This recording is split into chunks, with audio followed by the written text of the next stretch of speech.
Welcome back to This Week in Big Sky Football. I'm Megan Robinson. It's been a strong debut for Idaho first year head coach Thomas Ford.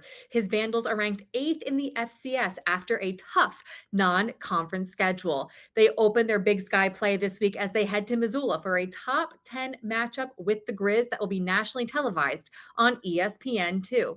Coach Ford joins me now. Coach, you just wrapped up a tough non conference slate with two close games against FBS opponents. What did the first 4 weeks of the season teach you about your team? I think the first 4 weeks really showed me that my team is resilient. They're going to go fight and play till the very last down, no matter what game we're in. We obviously got a chance to win two of them, and then the two losses. Even though they kicked last second field goals, our offense went out there, tried our circus play with every thought that we're still going to win the football game. So I definitely think that we've got a group that's really resilient and willing to fight till the end. Aside from the resiliency and belief in each other, what are some of the other strengths of your Vandal football team? Well, I think we're very physical, especially on our offensive line. That's kind of the unit that I really believe sets the tone for a lot of what we do. Especially on the offensive end, but certainly just as a team, right? They're tone setters. Those guys are nasty. They want to be in a barroom brawl every chance they can, and they've done a really good job of that. I think that we're a group that plays very hard. Our effort has been very, very good. Not a lot of loafs on either offense, defense, or certainly even special teams. And so I think that physicality and that work ethic, right, that ability to play hard every snap is definitely showing up these first 4 weeks. One of your guys who has had a great start to the season is, of course, quarterback Joshua Wood. He's been Big Sky co offensive player of the week. He leads your team in rushing yards. What does he bring to your offense? He's a guy that I think every defensive coordinator that plays us got to really prepare for. You've got to do some things that are probably a little bit out of the norm in your base scheme, and you got to really take ownership of making sure that quarterback isn't running the ball. Because again, anytime you have a quarterback that has a threat with his legs, I think it's challenging for defensive coordinators.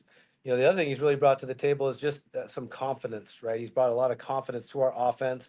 When our guys go out there, they're in the huddle with number three, they feel calm because he's calm. He's a guy that doesn't get too riled up either way, and I think that confidence and that calmness has really helped our team. Looking ahead to this week, you are heading to Missoula for a top 10 matchup with Montana. The Grizzlies are fourth in the nation and first in the Big Sky in total offense. How do you slow them down? It's tough. Those guys, they got some players. I think number 10, that their running back, he has been an absolute savage in these first three games of the season. Their receiver number 6, Michael Wortham, he's been really, really good and very explosive with the ball. Their quarterback has been dynamic. He's made some plays with his legs, and so I think it's going to be tough. I think you got to do a great job matching their physicality first and foremost. They're a physical front, big fellas up front, tight ends. I think they got one of their tight ends like 270 pounds. So again, I think you've got to match their physicality. I think you've got to limit your mistakes, and you've got to tackle well. I think those are three things you have to do if you're going to have any luck slowing this offense down. Washington Grizzlies Stadium has the reputation of being one of the toughest atmospheres to play in all of FCS.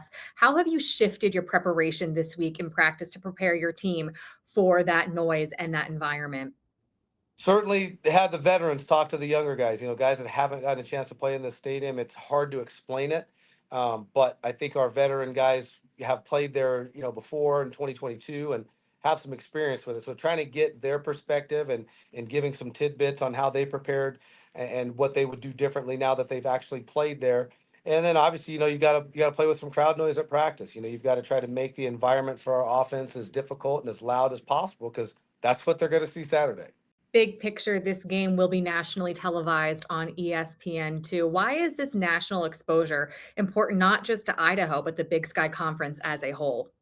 Oh, I think anytime the Big Sky's playing on, major network and prime time TV, I think it's huge because not everyone in the country understands how good of the football we're playing is in this league. This league is one of the top Division One leagues, not just FCS leagues, but I think our league could certainly be in the game with a lot of, some of the group of four schools that are out there. And so I think it's really important for people to get eyes on the type of football we're playing out here, and we're certainly really excited to be a part of it. And so we're really looking forward to being on national TV and again showing what the Vandals got to the not just the regional or just our fans, but the entire nation.